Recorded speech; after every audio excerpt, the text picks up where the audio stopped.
So I'm sure you'll hear them quite clearly here.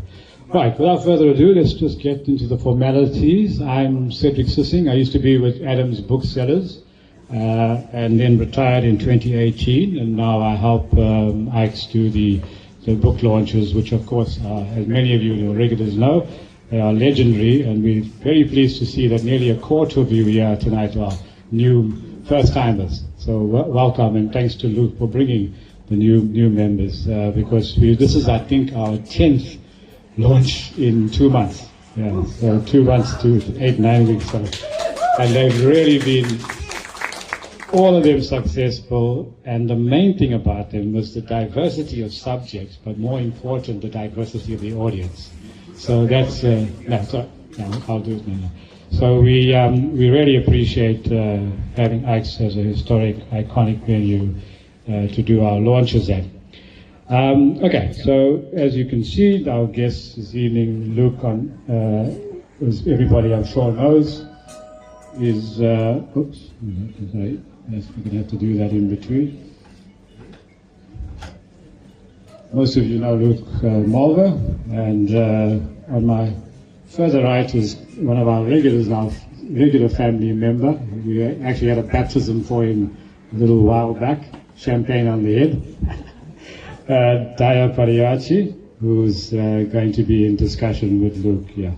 So I think we'll do it back to front. Let's introduce Daya first. Daya is a part-time lecturer at AFTA. Some of you might be familiar with AFTA. AFTA is the African Film, African Film and Development Agency. Film, drama, arts. Drama arts, sorry. Always get that wrong. But they don't use the African anymore. Yes, anymore. This is the old African Film, Drama and Arts. Anyway, it's a school that teaches film and all the aspects that go with film. So, and this is our second launch of a featuring somebody from AFTA. So it's good to see. Janet van Eerden was the previous one. Dayakar Padayachee is a panel member with the National Film and Video Foundation, and has been nominated as a filmmaker for the SAFTA Awards. I mean, that's big. Simon Sabella, and none other than the Cannes Awards, or Cannes for those film fundis here tonight. So let's have a round of applause for three nominations, and he only just turned 21, was it last year? Well done, and of course, and he emphasized from Durban, because that just shows that Durban has been on the map in film, and especially with DIF, the Durban International Film Festival, and of course the association is Daya's worked with Luke on film projects, and from there they've grown to be close friends ever since.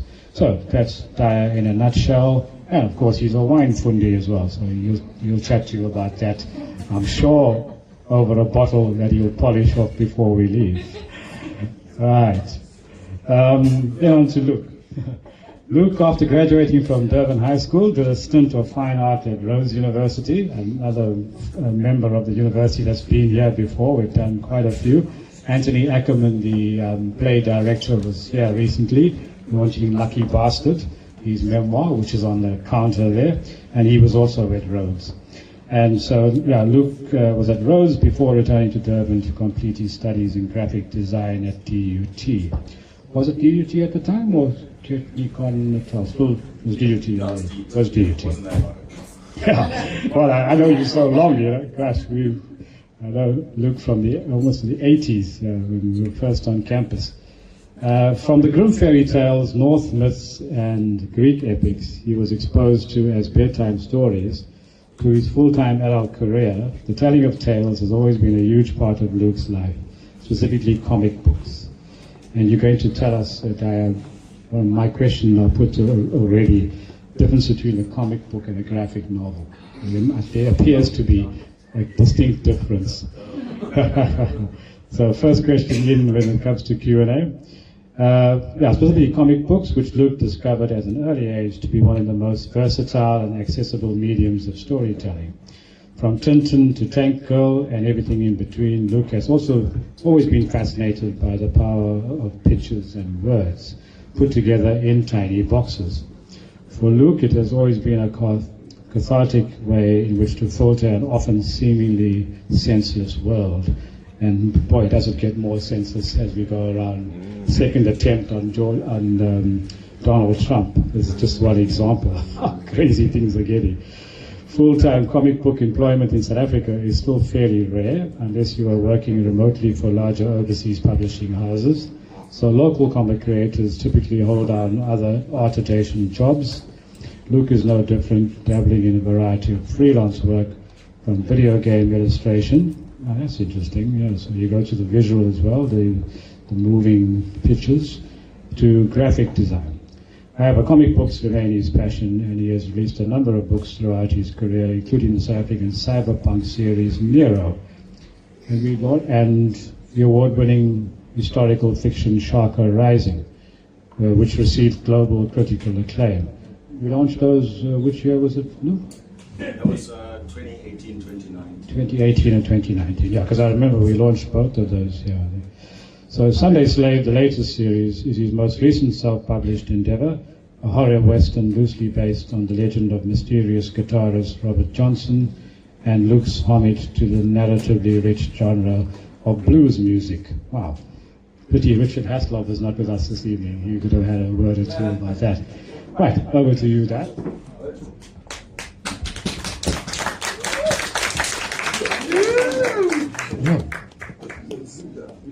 No. Go sit. Sit down. You guys want us to stand up? That'll be a very long time for us to stand, bro. Yeah, but I'm very animated. Oh, if Luke wants to stand, then he can stand. Bro. We can stand. But thank you everyone for coming, and I think it's important for us to note that the process of getting something done, whether it's film, whether it's comic book, whether it's animation, is laborious. And it takes dedication and takes patience, and I think we just need to give a round of applause for Luke for being here.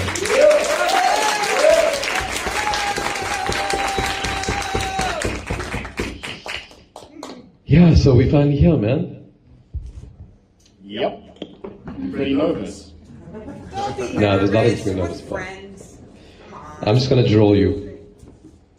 I think, first and foremost, I think most people want to know where it all started and what sort of compelled you to want to do comic books as a form of story narrative. What were the idols and the instruments that led to this journey? Well, as Cedric mentioned, I've been interested in storytelling from a very early age. My mother, my father, my grandparents, they read me bedtime stories, grim fairy tales, the Greek epics, the Norse myths. I was always fascinated by these other worlds and how they were built and created. And simultaneously, I developed a love of art, of drawing pictures. As a child, my parents were called in by my preschool teachers who were concerned that I was drawing monsters. Horrendous, hideous hybrids of chicken and dragon and all manner of chimerical beasts. But my mother, bless her heart, just smiled and laughed and said, "Don't worry about my son, he has an imagination." It was later when my father gave me my first 2000 AD comic book that I really realized that how powerful the medium of comics could be. As with many people, I think I grew up with superhero comics, with Marvel and DC, and we can see that's all over the place now. I mean, comics are strip mined by Hollywood for content. But for me, when I discovered 2000 AD, which is, for reference, a British sci-fi anthology, started in 1977. I don't think they ever expected it to go past the year 2000 AD. But it was wildly successful, quite difficult to get a hold of in South Africa. But when I picked up this comic, it blew me away. The mature themes, the violence, I mean, it was just exit wounds all over the page. It really showed me that comics didn't have to be for kids, and they didn't have to be superheroes either.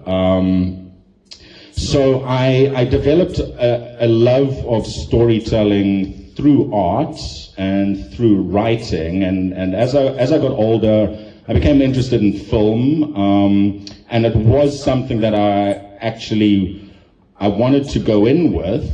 I wanted to go into filmmaking, but what put me off was the idea of collaboration.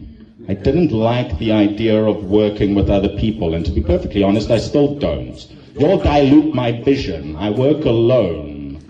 But obviously, I still love cinema, and I still make films. I dabble in a variety of arts, but at the time, and we're talking like, I mean, I was 8, 9, 10 years old, I was like, what kind of stories can I tell where I can do it all myself? And comics were the obvious medium. I developed a skill in art, and I was writing, and that's really where my love lay. And I carried that through. I did art at school. I carried that through my tertiary education. Comics are not a well-paying industry. I mean, even overseas, for the billions of dollars that the MCU churns out, how much money do you think the original artists and writers of those comics make? Goose egg, nothing. But it's a labor of love, and it still is for me. I have a day job. I work in illustration and graphic design. That's where my income comes from. And I was a little nervous about tonight because Cedric said to me, "Do you think you can confirm 10 RSVPs?" And I was like, "Oh, yeah, okay, I think so." So the attendance here is really just so encouraging and so wonderful, and just shows me that there is support for labors of love. There's support for what we sometimes do on our own, you know, comic book creation and a lot of creativity, writing and art. It's often an introspective and an introverted pursuit.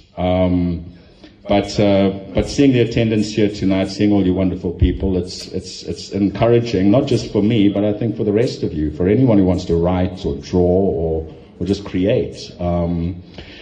So yeah, that's how I got into comic books, and that's why I'll continue doing them forever. Bravo. Yeah, let's give a round of applause for that one.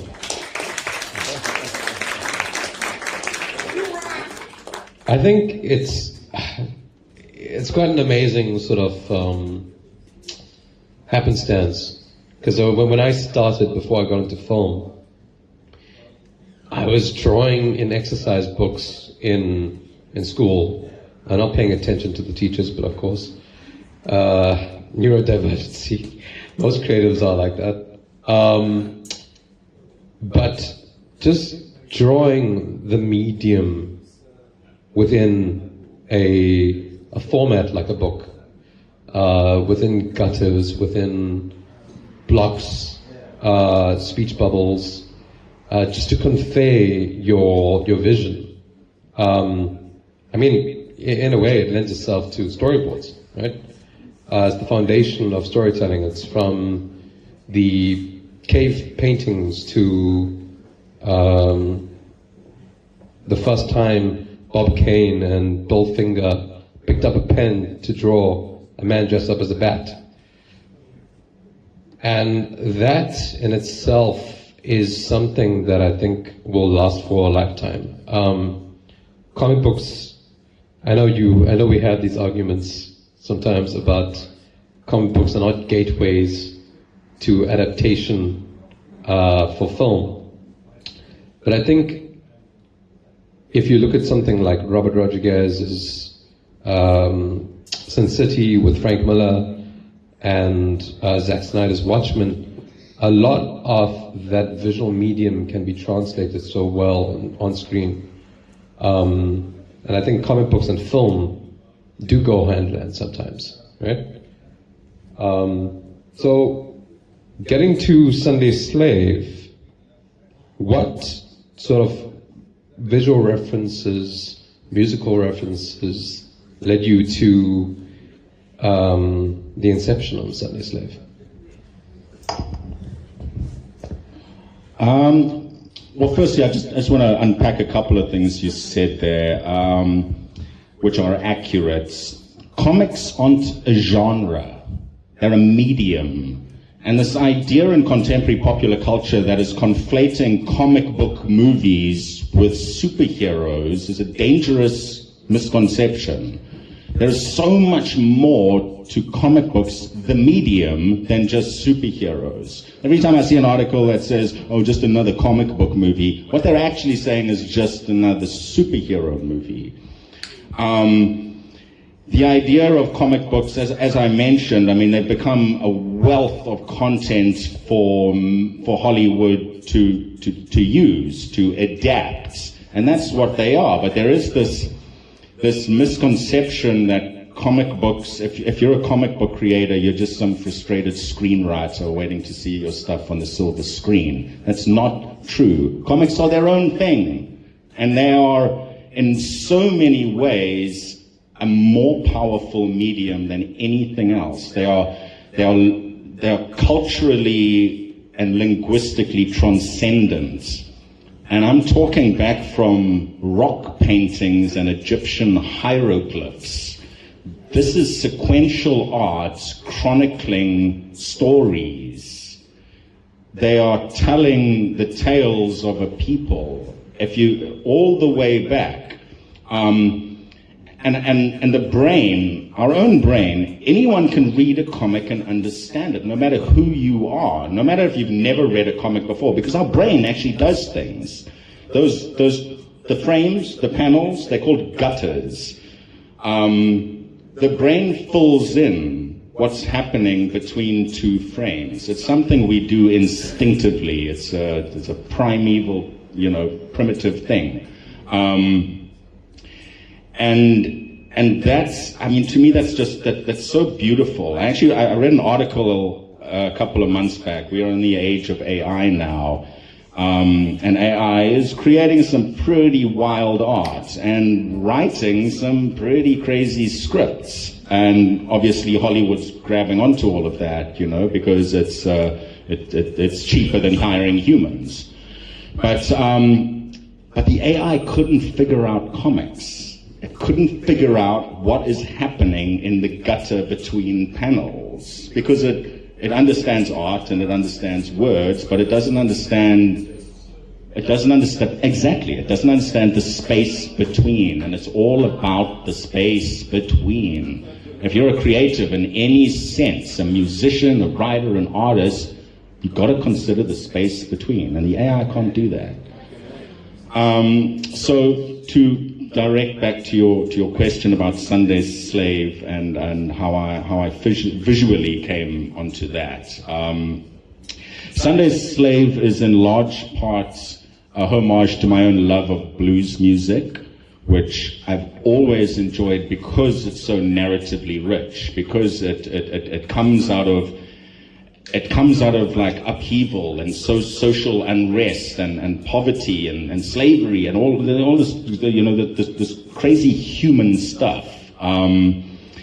So, I mean, in a way, I suppose what I'm saying, a visual art came out of a musical form, is where Sunday Slave came from inherently, but specifically the legend of legendary bluesman Robert Johnson, the guitarist who made a deal with the devil at the midnight crossroads. I've always loved that myth.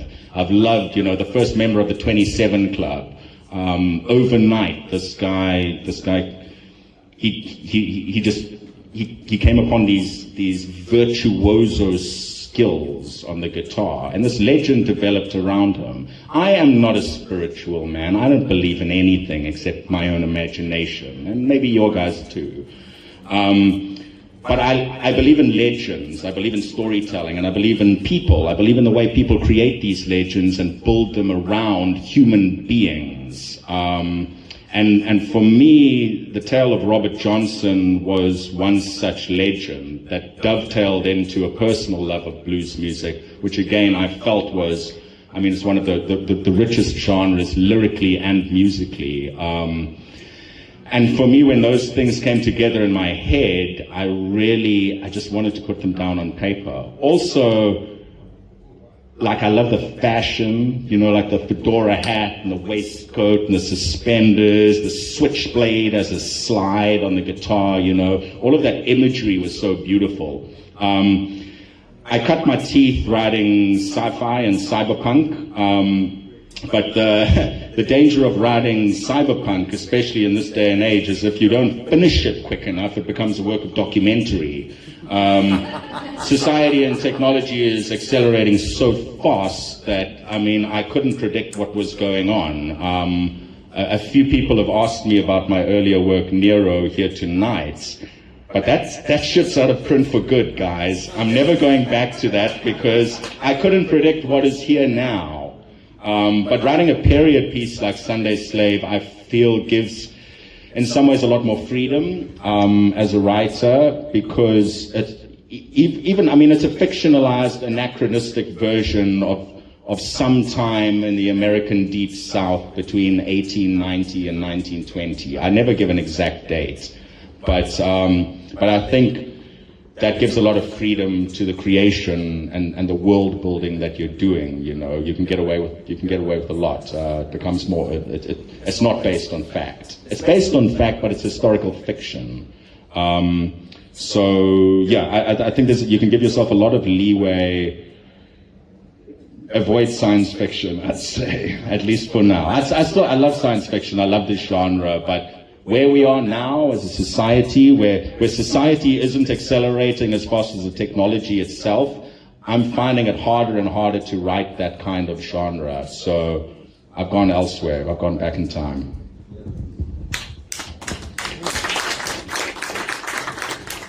Yeah, I think it's interesting. I think the avenues of genre is such an important gateway, right? We tend to find ourselves, I mean, I think Tarantino himself has so much fun with history. Careful. Got another glass of wine. But I think one of the biggest issues is that most people don't understand how to play around with genre, right? Sunday Slave is not just horror; it's also mystery. There's a bit of like a suspense folk, also a folk aspect, allegorical aspect, and I think that's the beauty of genre, is that it becomes like just a palette of colors that you can use to paint one piece of artwork, you know. So sort of going back to certain elements, you know, you said you were into blues and you're into jazz, right? But of course, there's two very, very prominent people in your life that have guided you to do these stories: Nick Cave and, of course, Leonard Cohen. Do you want to go into those aspects of how that was introduced into Sunday Slave itself?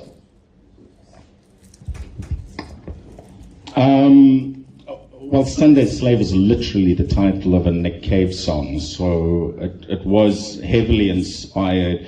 Although Nick Cave isn't considered, like, you know, typical classical blues, he's an artist I've always admired for messing around with genres, and especially in his early work, it was very narrative based. It was, like, one of my favorite albums is called The Murder Ballads. It was literally a record, and each song was this detailed period piece of someone killing someone else, but told beautifully in exquisite language, you know. I mean,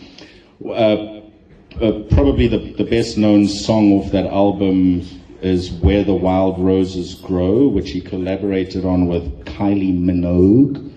And at the time, her agent was like, you cannot collaborate with this guy. It is going to kill your brand. And Kylie was like, they were both Australians, so they sort of moved in the same circles. But she was like, no, I want to do this. And it's become one of his most played and most popular, and most well-known songs. But I always admired his storytelling, and he himself. I mean, he's written novels as well. He's moved through music and into other media. And similarly, guys like Leonard Cohen, Tom Waits, more contemporary musicians than, those old school blues guys, but I think there's a similar, they share a similar DNA, musically and lyrically. And all of that inspired me to really put those stories on the page, because a lot of Nick Cave's work I found so visual, I know, and in some ways, I mean, Ian, a long time ago we had a conversation about hip-hop, and you're an artist, you've worked in various media before, but the idea, and in some ways, I think hip-hop shares similar elements with stuff like the blues, like literally. Repetitive hooks, sexually suggestive lyrics, backdoor mank, back that ass up. It's the blues. And visually, all that stuff is still there. And you spoke to me about illustrating like a Mortal Technique song. I'm talking like 15 years ago we had this conversation. But similarly, like when I find pieces of music or records or musicians, or vice versa, like art that inspires music. And I think that's the thing about art. I think that's the thing about any sort of creativity, is it all dovetails with each other. And I think it makes every piece of creativity more powerful if you become aware of that. Because comic books, they're a silent, obviously. Go big. Whoops. Comic books are a silent medium. Something up there, sorry guys. Just talk loud. Finally pop. Comic books are a silent medium, right? But a lot of the time I'm writing something and I'm thinking of a soundtrack to it. At the back of every one of Sunday's Slave, I've got a little recommended listening list. Listen to the blues song I tell you to, and actually, because that's the stuff that inspires me. And sometimes I've spoken to other artists and other writers, and a good question I always like to ask is, what music, what record, what album were you listening to when you wrote this? And they always have an answer. And I think, I think that's important to remember as a creator and also as a reader or a listener or however you're consuming your art. Sorry, guys. See, if I was dancing around and animated, this would have happened a lot. You finally got to sooner. stand up. Yeah, stand-up comedian. So I just put something else. No, it was this. One, two. Got it. Apologies. Cool.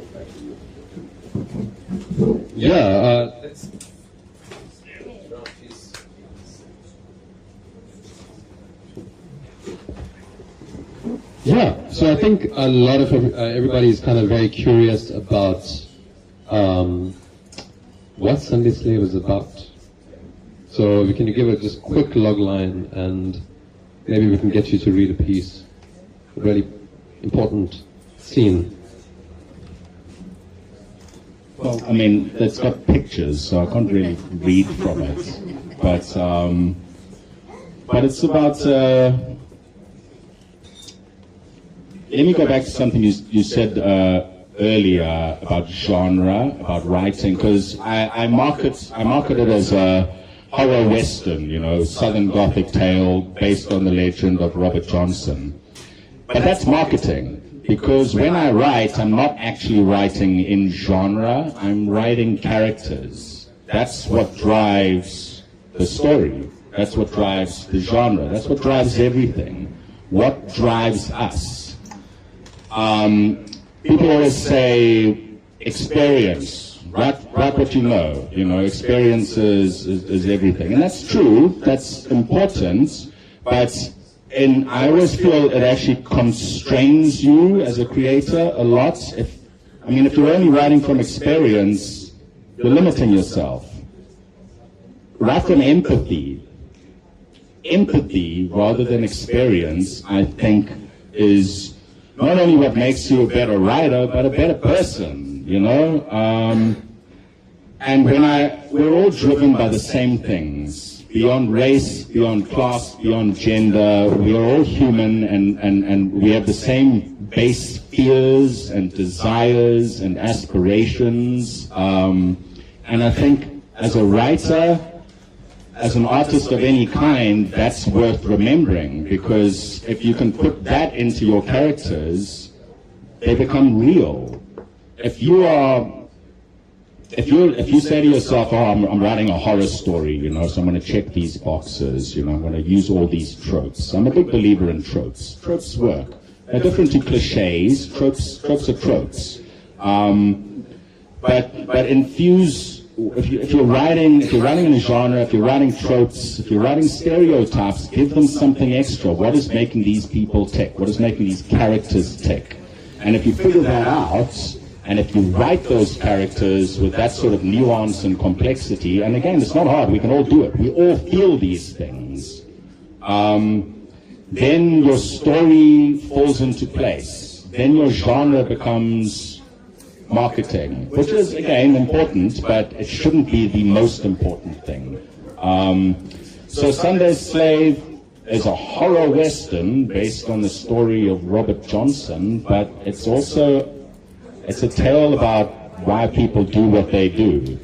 I suppose, in a way, Robert Johnson made a deal with the devil. So the story it's about Faustian bargains. It's about how do we pay our debts. It's about what are we willing to do to pay those debts. But again, that can all be stripped right back down to an emotional human core. And if you figure that out, you'll be the best writer you can be, and you'll be a better human being. Right?